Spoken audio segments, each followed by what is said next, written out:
साथियों, आपको बताना चाहती हूँ कि जो हम टेस्ट किट्स के बारे में बात कर रहे हैं वो दरअसल सार्स कोरोना वायरस के लिए जो एंटीबॉडी टेस्ट किट्स बने थे उनके बारे में है। आज एक केस आया माननीय उच्च न्यायालय दिल्ली के समक्ष जस्टिस नाजिम वजीरी के सामने, और इस मैटर में इंपोर्टर और डिस्ट्रीब्यूटर का झगड़ा था।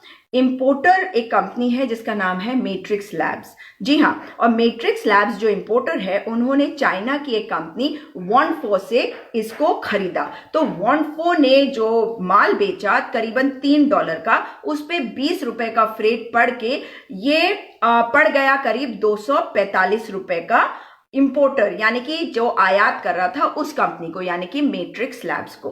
तो मैट्रिक्स लैब्स ने ₹245 की एक टेस्टिंग किट जो है इसको आगे बेची एक डिस्ट्रीब्यूटर को, जो सोल डिस्ट्रीब्यूटर यानी कि पूरे भारत में एकमात्र डिस्ट्रीब्यूटर रेयर मेटाबॉलिक्स।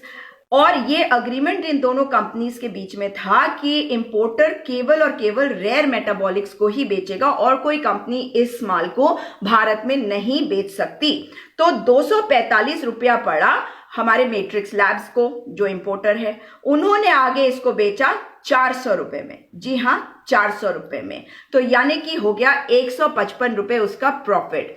और जो डिस्ट्रीब्यूटर है यानी कि रेयर मेटाबॉलिक्स, इन्होंने आगे इसको आईसीएमआर को सप्लाई किया। और जानते हैं आईसीएमआर के ने जो रेट अप्रूव किया था वो रेट कितना था? ₹600 प्लस जीएसटी। और करीबन 2.76 लाख ये ऑलरेडी दे चुके हैं आईसीएमआर को, और 2.24 लाख और आने अभी बाकी हैं। और वॉनफो कंपनी ने कहा है कि इसमें कोई गड़बड़ नहीं है, बिल्कुल ठीक है उनके टेस्टिंग किट्स। अब देखिए कि रेयर मेटाबॉलिक्स जो है उसने ये माना है कि वो 10 लाख टेस्टिंग किट्स भारत में बेचेगा, यानी कि केंद्र सरकार और राज्य सरकारों को। और अगर किसी और को बेचना होगा तो उसके बारे में ज्यादा अभी कुछ कहा नहीं जा सकता, क्योंकि अभी केवल राज्य सरकारें या केंद्र सरकार मेनली इसे खरीद सकती है। तो 2.76 लाख किट्स जो है ये आईसीएमआर को सप्लाई किए गए। आईसीएमआर ने जब इसको आगे राज्यों को दिया तो इसमें खामियां पाई गई, तो ये कहा गया आईसीएमआर द्वारा कि टेस्टिंग को रोक दिया जाए। लेकिन अभी भी 2.24 लाख यानी कि 2,24,000 टेस्टिंग किट्स अभी आने बाकी है। 2,76,000 टेस्टिंग किट्स वे ऑलरेडी ले चुके हैं इस कंपनी रेयर मेटाबॉलिक्स से। और मैट्रिक्स लैब्स को एक और ऑर्डर भी मिला है तमिलनाडु की सरकार से, और वो एक दूसरे डीलर के थ्रू सप्लाई करने जा रहे हैं तमिलनाडु की सरकार को करीबन 50,000 किट। और वो बेच कितने में रहे हैं? वो बेचेंगे फिर से शान बायोटेक को, ये दूसरी कंपनी है, और ये आगे बेचेंगे ₹600 में तमिलनाडु की सरकार को। यानी कि जो इंपोर्टर को पड़ रहा है ₹245, वो आगे डिस्ट्रीब्यूटर को बेच रहा है ₹400 में, और ₹400 से ये बन जाता है ₹600 प्रति किट जब ये पहुंच जाता है आईसीएमआर को। अब देखिए कि इसमें हुआ क्या है।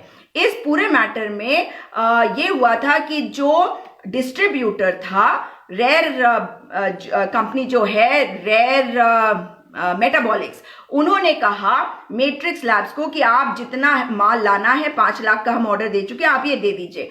तो जो कंपनी लेके आई इसको, आयातक जो है मैट्रिक्स लैब्स, उन्होंने कहा कि आपने पूरे पैसे रिलीज नहीं किए, इसलिए हम आपको ये नहीं दे सकते जब तक आप पूरे पैसे रिलीज ना करें।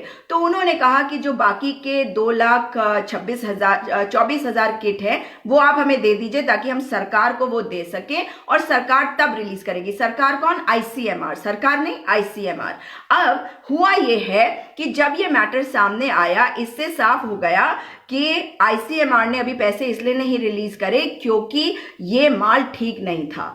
अब आप मुझे बताइए कि क्या आपको फर्क समझ में आ रहा है? 245 से ₹600 तक पहुंच रहा अगर, तो यानी कि टेस्टिंग किट का दाम जो है वो 145% बढ़ा के दिया जा रहा है। और इन दोनों के बीच का झगड़ा जब कोर्ट पहुंचा, क्योंकि जो डिस्ट्रीब्यूटर है रेयर बायोटेक, उन्होंने कहा कि इन्होंने अग्रीमेंट किया था कि ये माल को रिलीज करे देंगे हमें, पर ये जो बाकी का माल है 5 लाख में से 2,76,000 हम दे चुके हैं, उसके अलावा जो 2,24,000 है ये वो दे नहीं रहे हैं। लेकिन मैट्रिक्स लैब्स का क्या कहना था, उन्होंने कहा कि उनको तो अभी तक केवल 12.25 करोड़ रुपए मिले हैं 20 करोड़ में से, यानी कि 20 करोड़ प्लस जीएसटी जो बन जाता है 21 करोड़। और उन्होंने कहा कि जो बाकी के 8.25 करोड़ है वो उनको अभी नहीं दिया गया है। किसको? इंपोर्टर को। तो इंपोर्टर ने कहा कि जब तक उन्हें वो पैसा नहीं मिलेगा तब तक वो और माल रिलीज करने को नहीं तैयार है। और इसी विषय को लेकर जो डिस्ट्रीब्यूटर था रेयर मेटाबॉलिक्स, उसने केस किया था। अब यहां पे क्या दिख रहा है, कोर्ट ने क्या कहा है ये सुनिए। कोर्ट ने कहा है कि 145% की बढ़ोतरी बहुत ज्यादा है और उनसे ये कहा गया है कंपनीज को कि ये माल आईसीएमआर को केवल 400 प्रति किट जीएसटी मिलाकर बेचने की आवश्यकता है। ये दिल्ली हाईकोर्ट का आदेश है और दोनों पार्टी इस बात को मान गए हैं। यानी कि किसने दिया आईसीएमआर में इतना बड़ा कॉन्ट्रैक्ट, किसने अप्रूव किया 600 रुपए का रेट? 245 रुपए में जो चीज भारत में पहुंच रही है वो हमारी सरकार हमारे टैक्स के पैसे से खरीद रही है 600 रुपए प्लस जीएसटी लगाकर, और इसका अप्रूवल वो दे देती है। जब ये मैटर कोर्ट के सामने आता है तब कोर्ट डिसाइड करती है कि नहीं, इसमें से सीधा 33% कम कर देती है और कहती है कि नहीं, 600 से केवल 400 रुपए में जीएसटी भी इंक्लूडेड होना चाहिए।